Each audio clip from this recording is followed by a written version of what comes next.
Hi everyone and welcome back to my channel. It's me, Megan, and I'm here with a library book called Prediction Reveal video. This is the first one of the new year in which I'm going to be talking about all of the books that I talked about a few weeks ago. Now I've finally read them all, so let's jump right into it. These were the books. Alright, so let's kickstart it. I feel like I haven't read these books in ages and now they're all stuck to each other. So the first book I read was Saints and Misfits by S.K. Ali.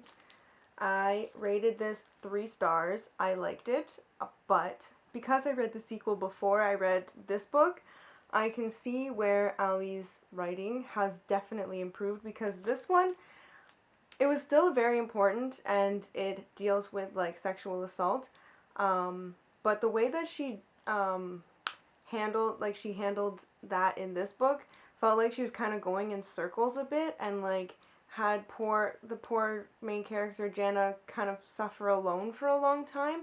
And I thought that was like, it could have been done a little bit better. And because I know that in the second book, the way that issues are treated are done a lot better, I'm like, that's why I expected a little bit more from this one. But I mean, I probably shouldn't have, because this was the first one. So that's why I rated this one 3 stars. I still really highly recommend it, and I think that it's a really good read, a really hard read at times, but definitely I would recommend this duology. I mean, I think I would tell you guys to read this one first before the second one, because then you're not left with such high expectations like I was. So we'll leave it with that. The second book I read was Little and Lion by Brandy Colbert. I rated this one 4 stars. This one had such amazing sibling relationships. Like, they were so close. They were step siblings, but like they treated each other like they were real siblings, and like they were just really close, and the bond was amazing. I love reading about siblings that have really good relationship bonds. And this was a really important and heavy novel as well.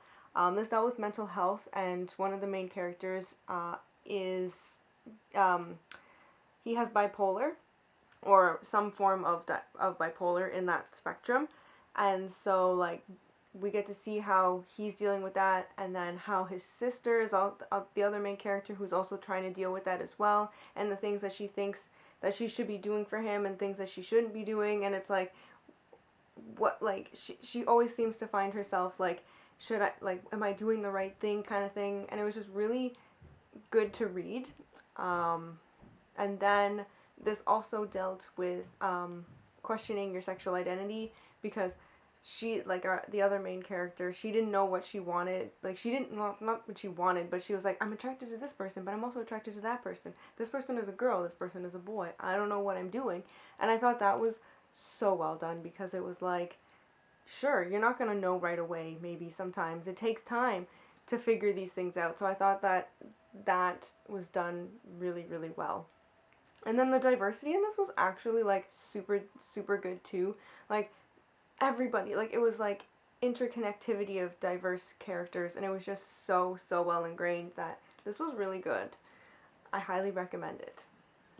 The next book I read was The Iron Will of Jeannie Lo by F.C. Yee. So this is the second book in this duology. The first one was The Epic Crush of Jeannie Lo. I was looking at it as if it was written here. It's not.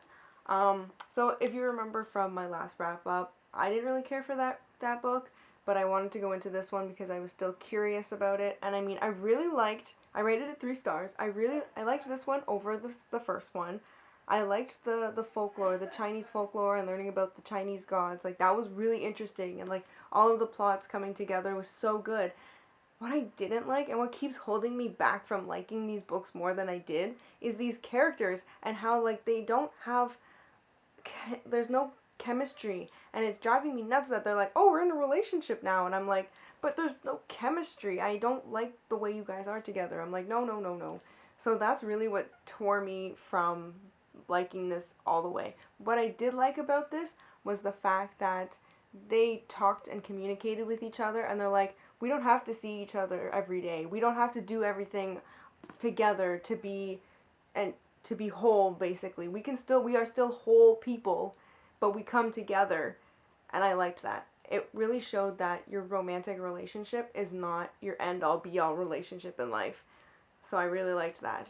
So that was this one.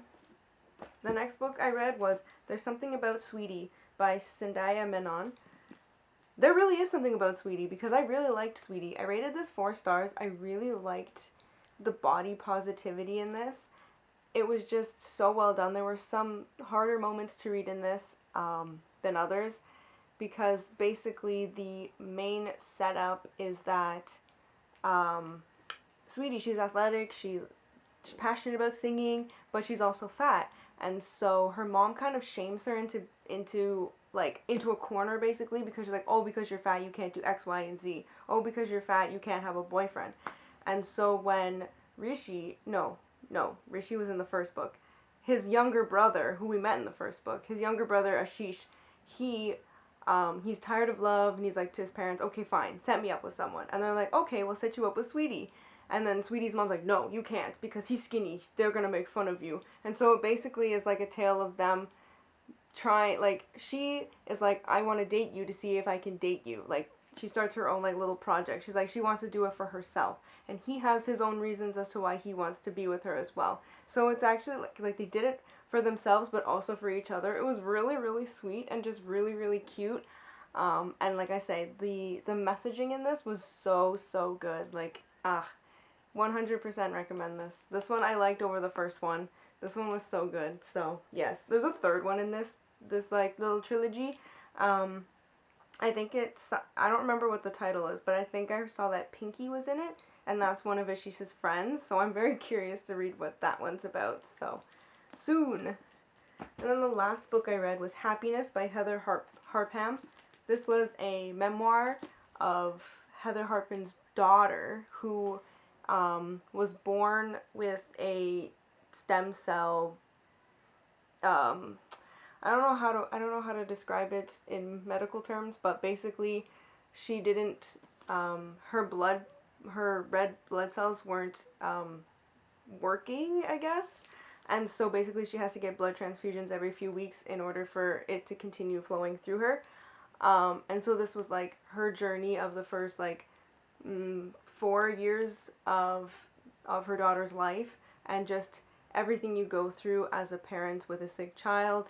It was heartbreaking. There were moments where, I rated this, I rated it 4 stars because I wasn't sure what I was going to rate it, because there were times when I didn't really like her writing because, like, she was just so, like, it was just kind of like, oh, okay. But, she was also being very, very honest, and that's what I appreciated about that, because it's like, you always have these internal thoughts in your head, and it's like, like those thoughts where you're like, you don't actually tell people that you're saying these things, but she actually, like, wrote them down, and they're in the book, and it's like, whoa. But it's like, but those are also true feelings, like, so it was really, like, refreshing to see her put it all out there, like, the feeling she had about her son, her daughter, her husband, well, I guess boyfriend at the time, and, like, even her parents, like, it's all out there.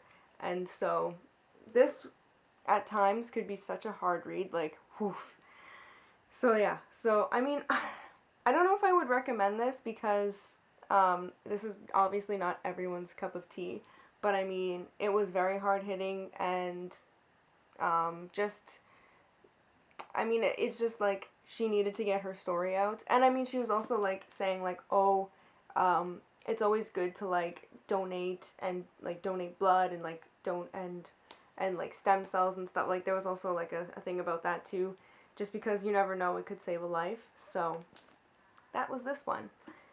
So those were the last 5 library books of my last year that I did end up reading all of these last year. Because as I'm filming this, it is currently January 1st. So whoa, those were those library books. I am scheduled to go to the library very soon, so until then, I will leave you for now.